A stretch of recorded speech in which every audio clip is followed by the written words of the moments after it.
Hey, thanks for joining another episode of DIB Innovator, special episode at 47G, Salt Lake City, Utah. Today I've got the honor of speaking with Jake Bodily, Director of Business Development for SAE. Jake, thanks for joining. Thanks for having me. I appreciate it. All right. So, accomplished sales, business development. How'd you find yourself at SAE? Talk to us a little bit about your journey. Sure. So it's an interesting journey. I was actually with FANUC, largest robot manufacturer in the world, for 15 years. What does that stand for? So Fujitsu Automated Numerical Controls. So FANUC, but what? FANUC. Very large robot manufacturer, heavy into aerospace, things like that. But 15 years with FANUC, covering 6 states. Opened an office for FANUC in Seattle, doing tons and tons of aerospace with all the players there, obviously Boeing and others. But yeah, so 15 years with FANUC, and SAE was actually one of my customers. So had the opportunity over those years to work with hundreds of integrators. And then the opportunity came up to join forces with SAE, and I took the opportunity. And, having worked with so many integrators, I got to see lots of different skill sets, and SAE is a very cool place. Over my 15 years, I did everything from high accuracy airframe drilling to cow milking, and Cow milking, and everything you can think of in between. So, automation is definitely out there, but SAE was on the front end of that with the airframe drilling. So one of the cool things, I mentioned a little bit earlier is we're a finalist right now with the Utah Manufacturers Association, coolest thing made in Utah. So what defines cool? Cool is something that makes a difference, and it's cool.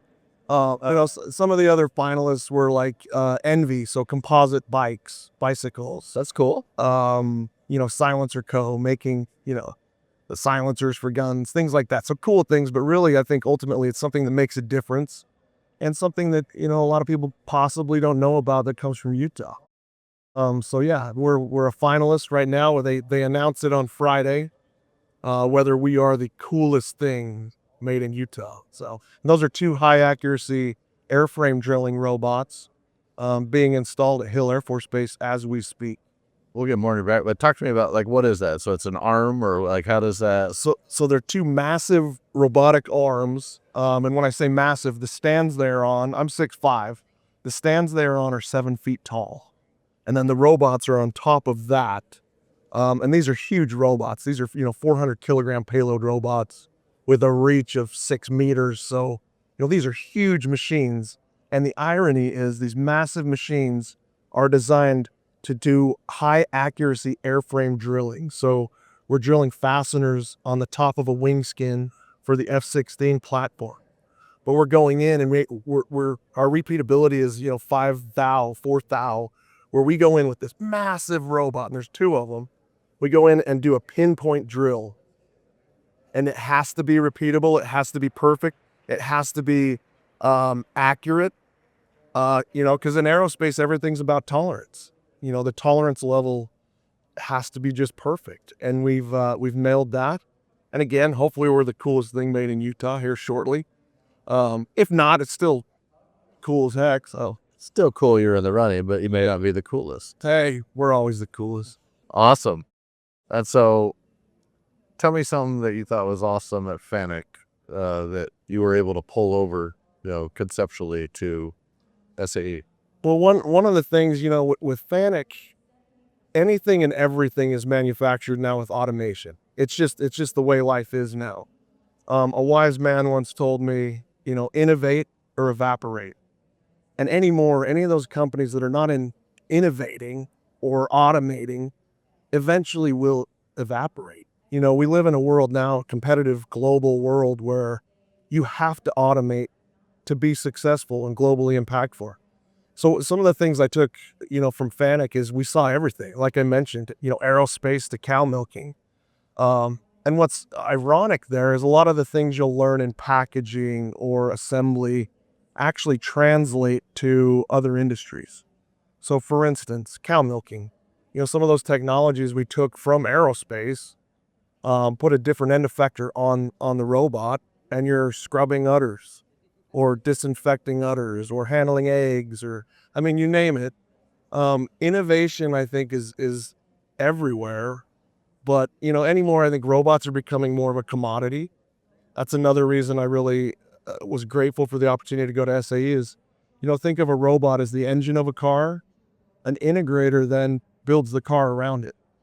And that's the solution. So, it's nice to be now where I can, sell the robot or, implement the robot, but also implement the full solution. So the full scale of the system. And back to the airframe drilling, it was great to sell the robot. I actually sold them those robots, and now I'm part of the team that's implementing them.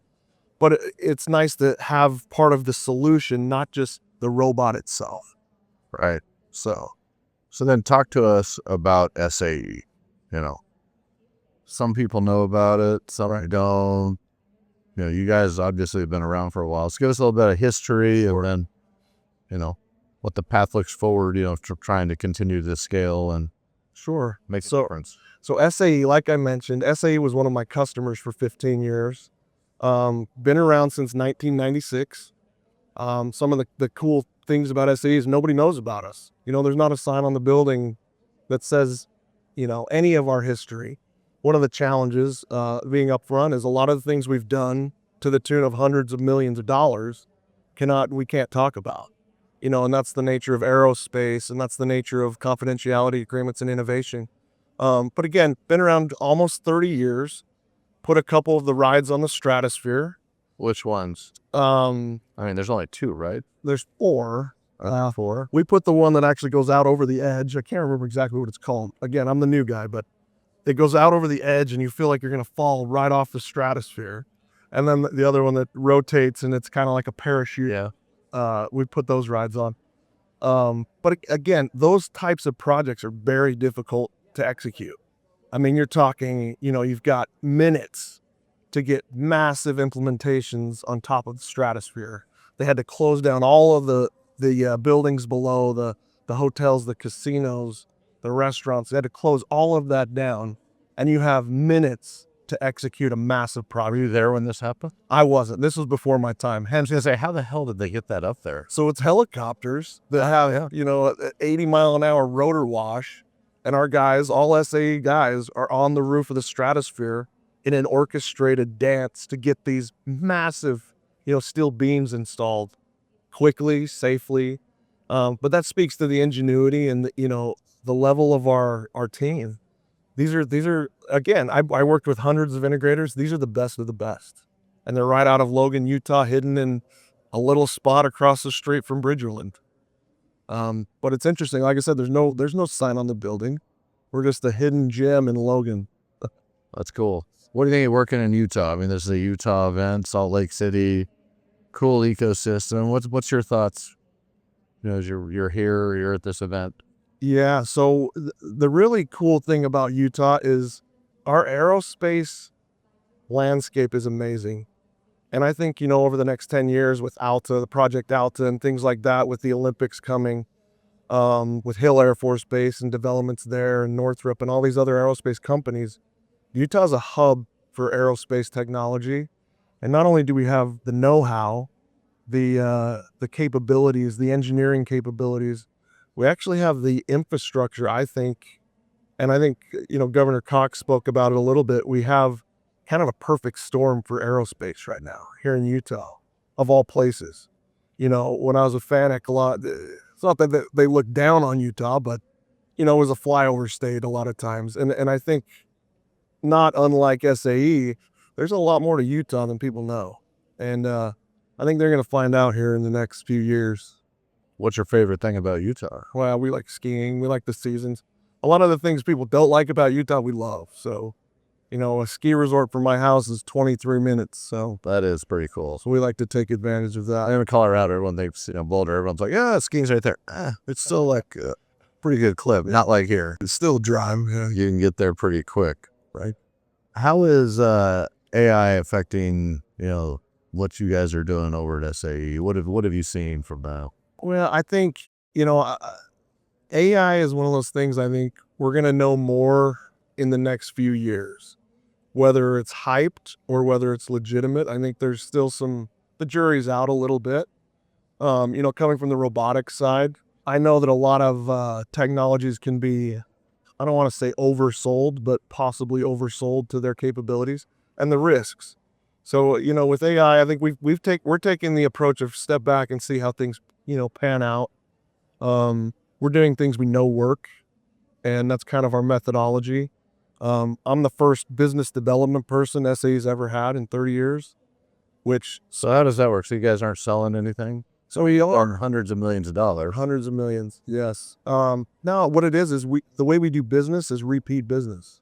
So, it goes back to the saying your grandma or your mom always used to say is do it right. If you do it right, it propagates and people keep coming back. When I was selling robots, I would always say, if I sell you one robot, I've failed miserably, because one robot integrated correctly will spread like wildfire. And I saw that firsthand with many of my customers. I had one massive account here in Utah. Can't speak about it too much, but they had a 24-year automation plan. They did in 4 years.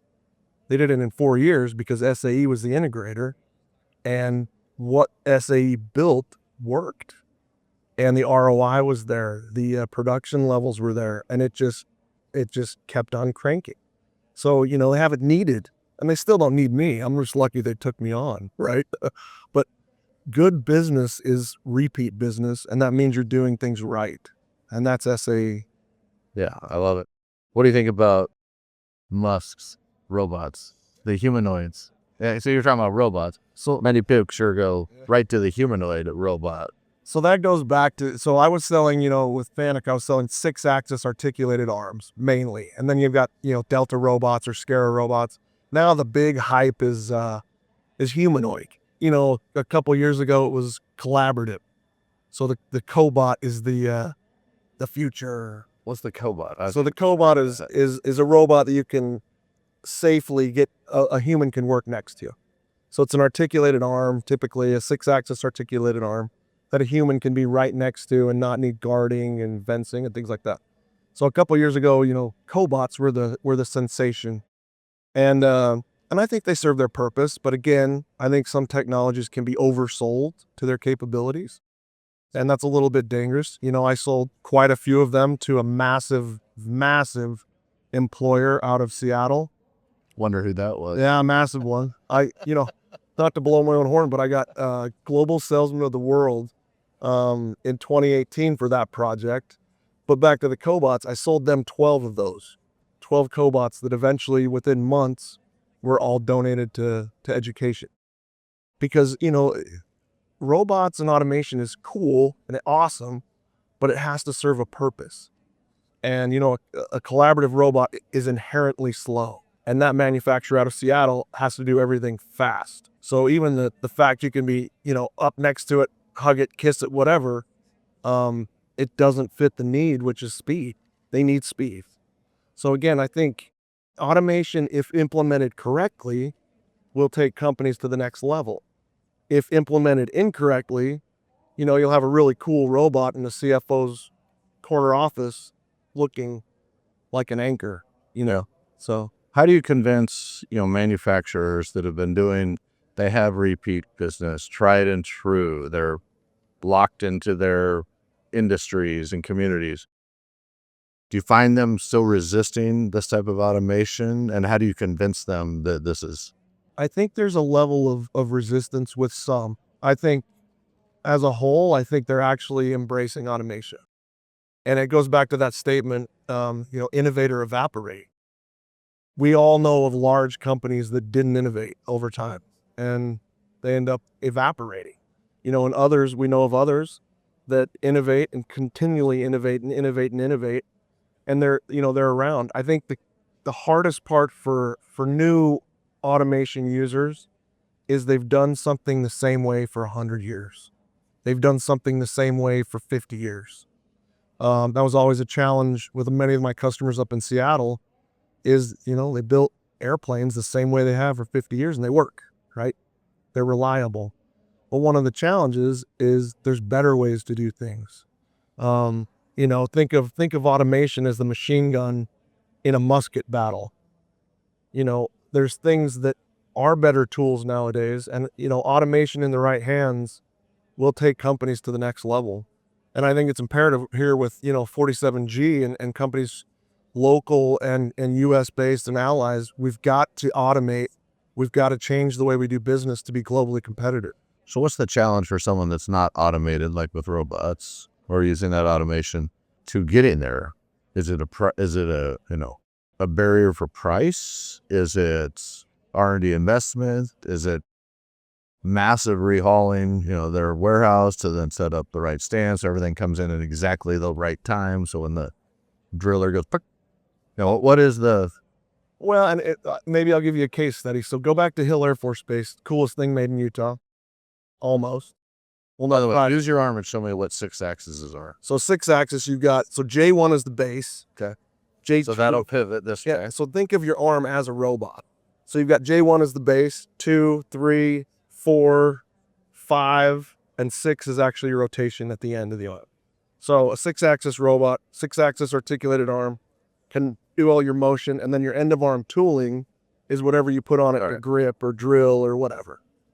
But back to the question, think of Hill Air Force Base. Right now it takes them 6, 7, sometimes 8 days to do one wing skid for an F-16, one wing box. 6, 7, 8 days for a team of 2 to 4 guys to do one wing box.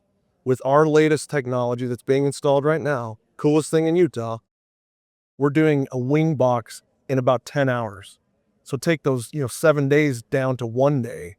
You're doing one wing box a day as opposed to one every 7 days. With the F-16 specifically, I mean, it's a proven platform for defense. Nobody can argue otherwise, right? I'm an Eagle guy. I could argue that. There you go. Well, F-16 it's a proven platform, correct? It is, yes. Yeah, proven platform. It's great. Yes. Just not as good as the Eagle. The Eagle's good. But the F-16, well, we could do this on an Eagle as well. I mean, we're not limited to the F-16. We're not actually limited to aluminum. Think of composites, think of other things. It's high accuracy manufacturing is what SAE does. But think of that, 7 days to do a wing box. They were being farmed out due to ergonomics, due to manpower. Those could go to Korea, those could go to Europe. The more we can do here locally, obviously, is great for Hill Air Force Base and us, along the Wasatch Front. But it could be done globally as well. I mean, SAE, we're a global company. So. That's awesome. Have you seen it be a challenge? Is SAE innovating itself quick enough? What are kind of the next big milestones for them? So what's interesting, and again, having worked with SAE for 15 years and now being part of the team, we are a team of engineers, and that's a great thing. But a lot of times, we're always innovating. So what I've seen now is there's a lot of pet projects that turn into amazing products. So we've got a side of the business that does SAE water, where we're automating flood irrigation. So think of that for the future. But as far as innovation, we are constantly innovating in-house with our own technologies, our own manufacturing. I like to say, SAE, we're the manufacturer who manufactures tools for manufacturers. So say that 10 times fast. We manufacture tools for those that produce products. So pretty cool stuff. No, that is cool. And great opportunity. So it's building up like a new sales arm, because you've said never had sales or BD and SAE before, right? Are you finding new markets that they previously were not getting access to, or new opportunities? Or if everyone already knows SAE, are you just more of a champion? Like, are you able to dig that up? Yeah, I think it's a little bit of both. I mean, we definitely play well in larger projects, aerospace, pharmaceutical, medical. We play really well in those spaces. We're not that we can do a palletizer, but anymore, those are commodities. We do very well in the very complex, large project space, which, a perfect example is here at 47G. These types of projects have SAE written all over. So you guys involved in space much? We have been, yes, but more on the propulsion side. I think some of the manufacturing of satellites and in those types of areas, antennas, things like that, we would do very well in as well. So where is your biggest focus area to go crush it? Aerospace, 100%. And again, I think that's the Wasatch Front is going to crush it in aerospace in the next few years. And it goes back to what was mentioned earlier with the Olympics coming. I think there's some really cool things people are going to see here with moving people and product with the air. Oh yeah, it's going to be what a great opportunity for you guys. It's a perfect time. Also, what a shit show. It's going to be crazy. Oh, it's going to be nuts. It's going to be insane. Correct. But that'll be fun. So, well, good. So next 5 years, what's kind of your goal with SAE? What are your targets to help drive them? We're gonna maintain, the business that we have. We're gonna take a lot of our high accuracy robotics and automation.